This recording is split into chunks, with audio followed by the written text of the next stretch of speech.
Alhamdulillah mesin anyar lur, NDX 35 turbo. Kita dapat harga 340 juta lur. Kayak cek bungkusan mana dah. Anyar. Minta doanya lur, mugi-mugi berkah, manfaatin barokah turun barokai, amin. Iya. Alhamdulillah lur, langsung Ryan. Kita dapat lahan di BK 14 Desa Trimoharjo. Ini salah satu punya petani nih. Wih, giginya tajam lur, masih lur. Guntingnya masih pada tajam. Berkah. Ini operatornya Kang Mualim, dibantu dengan Kang Paisol.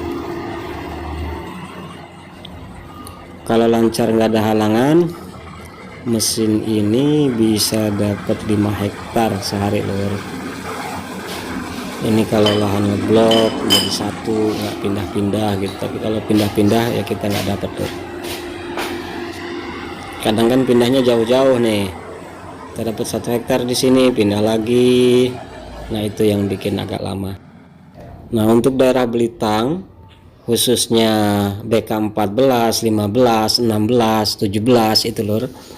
Itu biasa kita di sini bawonnya itu atau bagi hasil sama petani itu 91. Jadi misalkan petani dapat 9 karung atau 9 kilo gabah, kita kebagian 1 kilo atau kita kebagian 1 karung ya. Biasanya di sini nggak pakai kiloan lur, pakai karungan aja.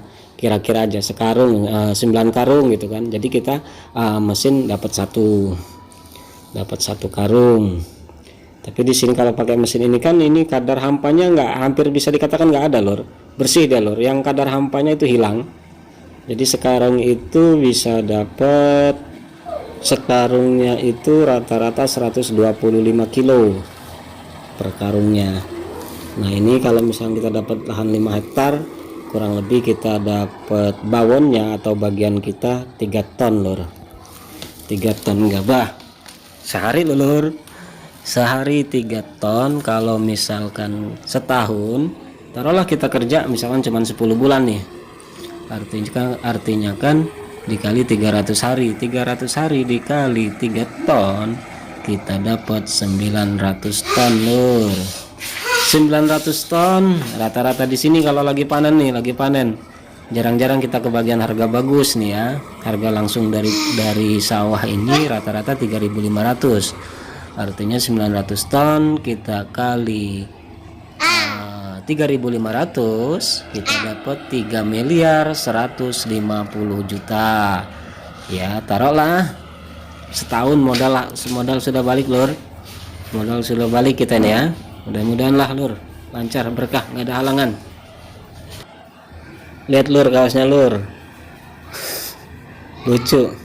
Ora ono rekoso, ora ono mulia tanpa rekoso. Ih, keren tulisannya. Nah, salah satu keuntungan petani menggunakan John Deere ini kalau misalkan kita pakai yang tradisional kan kita lahan 5 hektar itu nggak selesai sehari lur. Tapi kalau pakai ini sehari selesai lur. Ya kan? Artinya petani sudah bisa menghemat biaya operasionalnya juga. Karena kan begini nih, yang kalau kita pakai tradisional kan kalau di sini itu lur umumnya yang drop itu atau yang ngarit yang ngambil gabah ini kita nanggung makan, nanggung minum, nanggung rokok. Jadi kalau misalkan kita pakai yang tradisional 5 hektar ini bisa selesai 10 hari gitu kan. Sementara biasanya yang kerja itu 20 orang, 25 orang, bahkan ada yang 40 orang lur. Kita nanggung biaya makan itu lumayan besar lur untuk petani kan ya. Di sini kita sudah menghemat biaya operasional taruhlah kan. Nah tapi emang ya sih di sisi lain ada yang petani yang berprinsip kita lagi panen hitung-hitung sedekah sama teman-teman yang buruh yang lain kan, seperti itu. Tapi di sisi lain kalau pas kita lagi panen bareng ya buruh-buruh tradisional juga kewalahan lor. Soalnya pekerja dengan lahan itu lebih lebar lahan, Lur. Ya mungkin kita sudah pada tahu ya kalau Belitang itu swasembada pangan, Lur. Bisa dikatakan yang memasok 75% atau bahkan 80% beras untuk daerah Pulau Jawa itu kan dari Belitang ini, Lur. Jadi bisa diartikan kalau misalkan Belitang ini nggak panen, Pulau Jawa kekurangan stok pangan, Lur. Artinya pemerintah ekspor. Yang repotnya begini kan, kalau sudah mendekati panen malah pemerintah ekspor. Itu yang bikin rusak harga gabah di petani, Lur. Di sini harganya cuma 3.500 kalau lagi panen, Lur. Harga 4.000 itu jarang-jarang. Udah istimewa kami orang ngejual gabah harga 4.000 itu, Lur. Kami di sini misal panen itu langsung dibawa ke pabrik, Lur.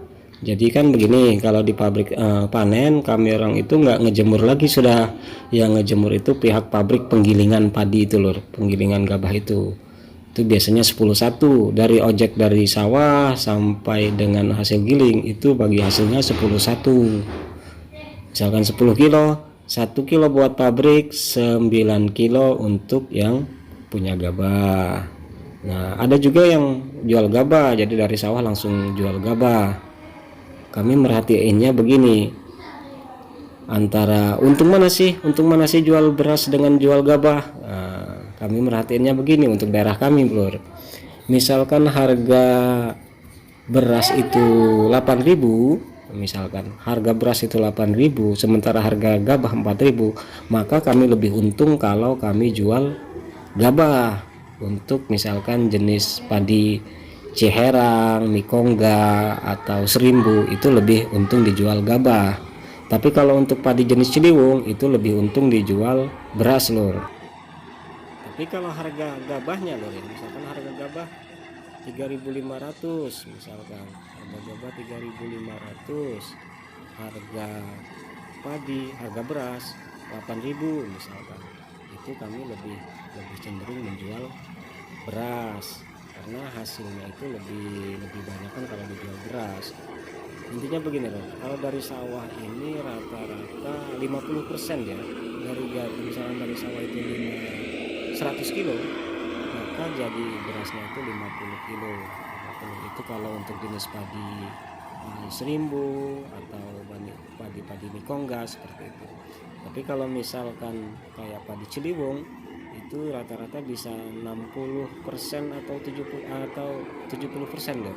Jadi kalau misalkan tadinya 100 kilo gabah itu bisa dapat 60 kilo sampai 70 kilo beras. Nah, untuk harga dedak di sini, Lur, kalau lagi panen raya itu 500, 700 sampai dengan 1.000 itu sudah paling mahal, Lur. Ya udah, Lur, ya, makasih udah mampir di channel ini. Terima kasih, mohon maaf yang sebesar-besarnya. Terima kasih atas doanya. Assalamualaikum warahmatullahi wabarakatuh. Hati makin berkah, dan jangan lupa terus subscribe, like serta komen. Terima kasih. Sampai jumpa lagi.